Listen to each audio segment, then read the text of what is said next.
जय शिव शंकर मित्रों, मैं हरीश पांडे आज का विषय लेकर के प्रस्तुत हूँ।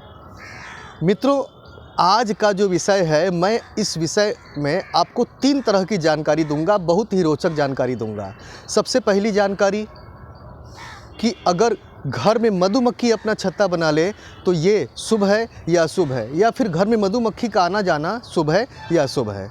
ठीक है, सबसे पहले ये बात बताऊंगा। दूसरी बात ये है कि घर में चमगादड़ का आना कैसा होता है, शुभ होता है या अशुभ होता है, और चमगादड़ का घर में बसेरा बना लेना वो कैसा होता है, और ऐसी स्थिति में हम क्या उपाय करें और क्या रास्ता निकालें। ठीक है, तीसरी जो जानकारी दूंगा वो ये होगा कि घर में जो मकड़ी के जो जाले होते हैं उनका क्या बैड इफ़ेक्ट होता है और हमें ऐसी स्थिति में क्या करना चाहिए। ठीक है, तो वीडियो में अंत तक बने रहिएगा। वीडियो अगर अच्छी लगे तो लाइक, सब्सक्राइब और शेयर करना न भूलिएगा।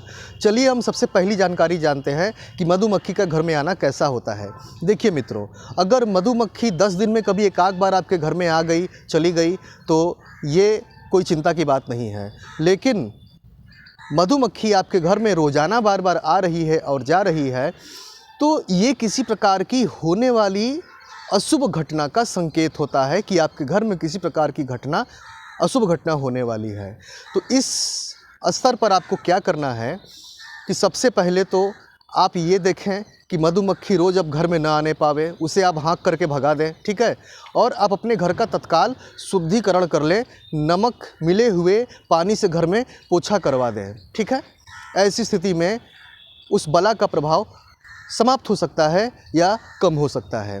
किंतु यदि मधुमक्खी घर में छत्ता बना लेती है और आप ये देख रहे हैं कि कहीं कोने में छत्ता बना हुआ है, छोड़ो जाने तो, छोटा सा छत्ता है, क्या करना उसका। लेकिन नहीं, छोड़ो नहीं, उसे आप तुरंत निकाल के बाहर फेंकिए, क्योंकि छत्ते में जिस प्रकार से बहुत सारे छेद होते हैं, उसी प्रकार से आपके जीवन के जितने भी कार्य हैं उन सभी कार्यों में रुकावटें आना शुरू हो जाएंगी, आपके नुकसान होना शुरू हो जाएंगे। इसीलिए मधुमक्खी का छत्ता अगर आप अपने घर में कहीं भी देखें तो उसे इग्नोर ना करें, आप उस पर बिल्कुल से ठंडा पानी ले जा करके डाल दें, दोबारा उसमें मधुमक्खियाँ नहीं आएंगी, और फिर उस छत्ते को उठा करके कहीं फेंक दें।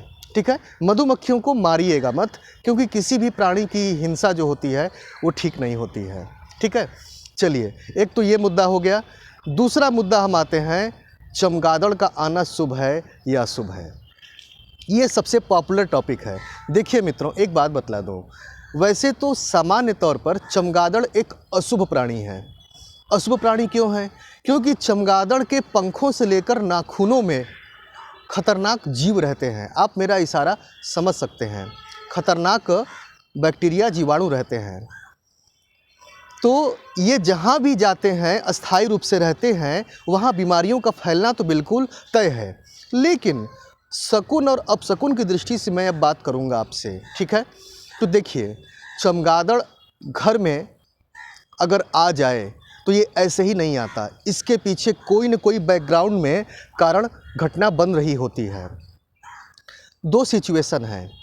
अगर आपके घर में, आपके जीवन में बड़ी खुशहाली का वातावरण चल रहा है, कोई मंगल कार्य चल रहा है, विवाह शादी का उत्सव है या जन्मदिन का उत्सव है, या घर में किसी की नौकरी लगी है या विवाह लगने वाला है, यानी खुशियों का माहौल के अंतर्गत अगर चमगादड़ आपके घर में आ जाए, ठीक है, तो ये नेगेटिव संकेत होता है। ये इस बात का संकेत होता है कि कोई न कोई बुरी घटना होने वाली है, या आपका शत्रु, आपका कोई शत्रु कहीं बैठा हुआ, आपका शत्रु आप पर तंत्र प्रयोग या काला जादू करवाने की कोशिश कर रहा है।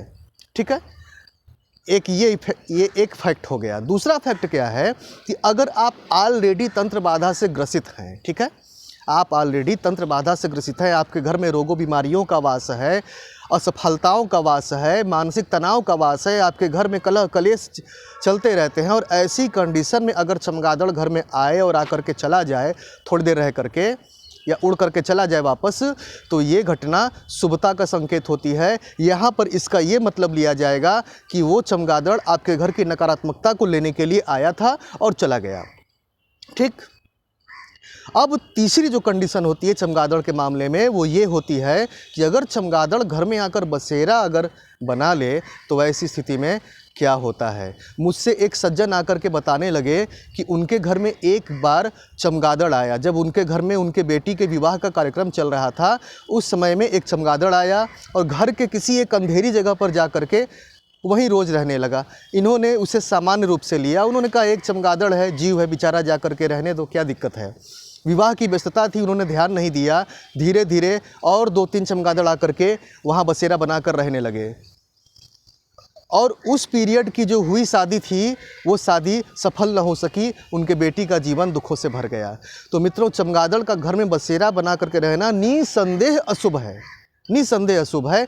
आप अविलंब किसी प्रकार का दिमाग लगा करके या तो खूब सारा धुआं करके आप उसे वहाँ से भगाइए।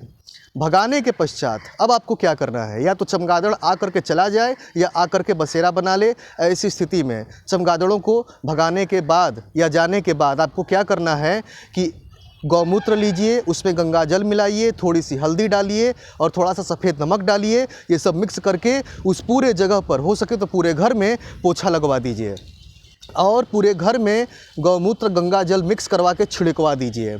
इस तरह से उस चमगादड़ की नकारात्मकता जो उसके साथ में आई थी, उसका भी सत्यानाश हो जाएगा और आपका घर अशुभता से सुरक्षित रह जाएगा। क्योंकि ज़्यादातर चमगादड़ से काला जादू और तंत्र क्रिया का असर जुड़ा हुआ होता है। ठीक है, तो इसीलिए इस मामले में सावधानी थोड़ी सी आवश्यक है, लेकिन चिंता करने की आवश्यकता नहीं है।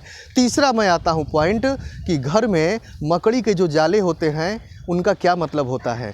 देखिए मित्रों, मकड़ी का जाला मतलब राहु का जाल। ठीक है, मकड़ी का जाल मतलब राहु का जाल। जिस प्रकार से मकड़ी के जाले आपस में उलझे हुए होते हैं, उसी प्रकार से अगर आपके घर में मकड़ी का जाला जहाँ तहाँ लगा हुआ है और आप उन्हें वहाँ से हटा नहीं रहे हैं, तो धीरे धीरे आपका जीवन भी उलझने लग जाता है। एक बीमारी जाती है, दूसरी आती है, एक समस्या जाती है, दूसरी आती है और आप हर समस्या में उलझ जाते हैं, पैसे बर्बाद होते रहते हैं, मानसिक तनाव अलग से और रोगों से तकलीफ़ अलग से। ठीक है, तो ऐसी स्थिति में ये एक वास्तु का टिप्स होता है। घर में मकड़ी के जाले अगर देख रहे हैं तो उन्हें आप हटा दीजिए, उन्हें आप वहाँ से साफ़ कर दीजिए। और किस दिन साफ़ करें कि ये सफाई कुछ रंग लावे, तो शनिवार के दिन, किसी भी शनिवार के दिन अगर आपने घर में सफाई करना शुरू कर दी, मकड़ी के जाले हटा दिए, तो फिर आपके घर में इतनी तेज़ी से बरकत होगी, शनिदेव की ऐसी कृपा होगी कि 7.5 का प्रभाव, ढैया का प्रभाव भी अगर होगा आपके ऊपर, तो वो भी ज़्यादा दुष्प्रभाव नहीं डाल पाएगा। ठीक है, तो मकड़ी के जाले अगर घर में लगे हों, तुरंत उन्हें हटाइए शनिवार के दिन। ठीक, बस इतना ही आज के लिए, यही 3 टॉपिक रहेंगे। मुझे आज्ञा दीजिए। जय शिव शंकर।